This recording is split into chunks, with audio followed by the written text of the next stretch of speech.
वह समय जब बुद्ध परिपक्व अवस्था को प्राप्त हो चुके थे। उनके शरीर में अब पहले जैसा बल नहीं रह गया था, किंतु अपने शासन के प्रति उत्साह में कोई कमी नहीं आई थी।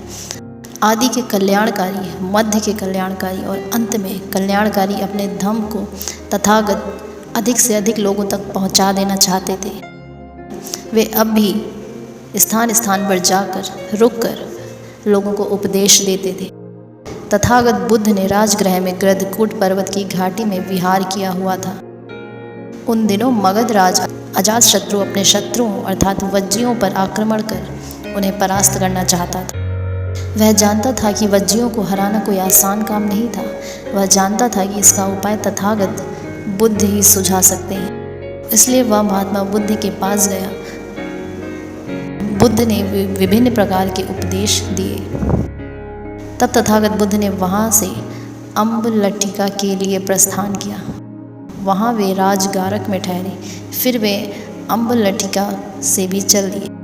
वहाँ से इच्छा अनुसार विहार करने के पश्चात बुद्ध ने आगे की ओर प्रस्थान किया। वह अपने विशाल भिक्षुओं संग चारिका करते थे और नालंदा पहुँचे। नालंदा में बुद्ध ने प्रावारिक अम्बवन में विहार किया।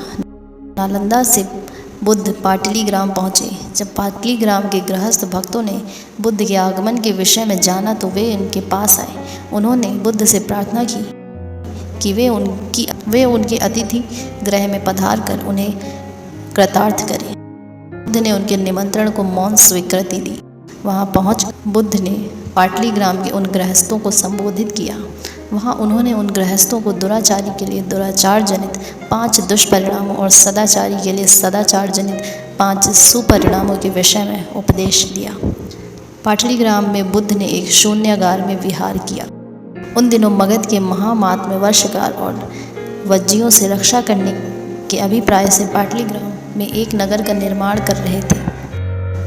बुद्ध ने उस निर्माण कार्य को देखकर और उसके विषय में जानकर यह भविष्यवाणी की कि आगे चलकर यह नगर पाटलिपुत्र के नाम से प्रसिद्ध होगा। उन्होंने वहाँ वर्षकार और सुनीत का आतिथ्य तथा भोजन भी ग्रहण किया। वे जिस द्वार से निकले वहाँ गौतम द्वार और जिस घाट से गंगा नदी से पार हुए वह गौतम घाट कहलाया। पाटली ग्राम से निकलकर भिक्षु अपने विशाल भिक्षु संग पाटली ग्राम से निकलकर महात्मा बुद्ध कोटि ग्राम पहुँचे। कोटि ग्राम के बाद महात्मा बुद्ध का अगला पड़ाव वैशाली में हुआ। वहाँ उन्होंने आम्रपाली के आम्रवन में विहार किया। वहाँ उन्होंने अनेक उपदेश दिए। उनके श्रावकों में वहाँ आम्रपाली भी सम्मिलित हुई। आम्रपाली के भोजन निमंत्रण को तथागत ने स्वीकार किया। बुद्ध ने स्वीकार किया और उसके बाद आने वाले राजकुमारों के उसी दिन के लिए दिए गए निमंत्रण को अस्वीकार कर दिया। वैशाली के बाद बुद्ध बेलव गांव में पहुँचे। वहाँ वे गंभीर रूप से बीमार पड़ गए। उन्होंने उस व्याधि को और उससे उपजी पीड़ा को अपने मनोबल से सहन किया और दूर भगाया। आराम होने पर उन्होंने वैशाली में भिक्षा ग्रहण की। फिर चापाल चैत्य जाने की इच्छा प्रकट की।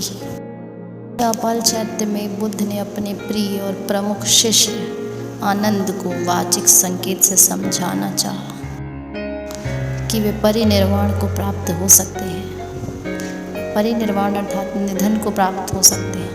वे चाहे तो इसी क्षण को स्थगित करने के लिए उनसे याचना कर सकते हैं, किंतु आनंद ने उन्हें नहीं समझा। किंतु आनंद ने इसे नहीं समझा। तब महात्मा बुद्ध ने आनंद से महावन कूटागार शाला चलने की इच्छा व्यक्त की। वहाँ महात्मा बुद्ध ने आनंद को आदेश दिया कि वह वैशाली के निकट विहार कर रहे समस्त भिक्षुओं को उपस्थानशाला में एकत्र करें। वहाँ उन्होंने भिक्षुओं को संबोधित करते हुए यह उपदेश दिया कि समस्त वस्तुएं एक ना एक दिन नाश हो ही जाएंगी। उनसे कहा कि वे प्रमाद को त्याग कर आदर्श को संपादित करें। वहीं उन्होंने यह घोषणा भी कर दी कि 3 मास पश्चात वे परिनिर्वाण अर्थात निधन को प्राप्त होंगे। महात्मा बुद्ध यह उपदेश देने के बाद भोगनगर पहुँचे।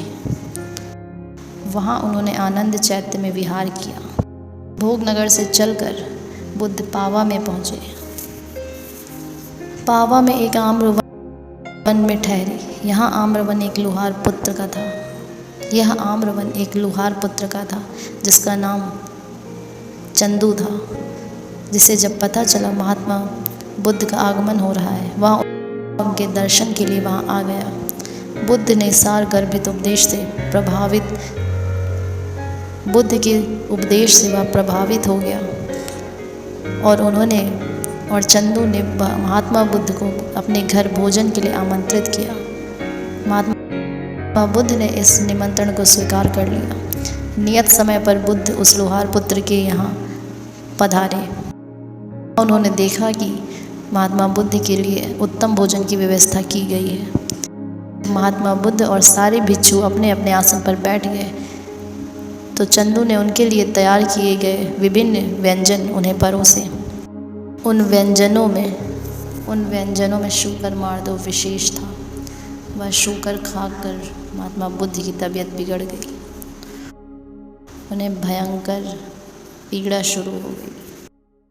उन्होंने बहुत धैर्य से जैसे तैसे उस पीड़ा को सहन किया, किंतु वो समझ गए थे कि यह भोजन उनका अंतिम भोजन होने वाला है। फिर भी उन्होंने कहा कि हिंदू को ऐसा न लगने पाए कि उससे कोई अपराध हुआ था।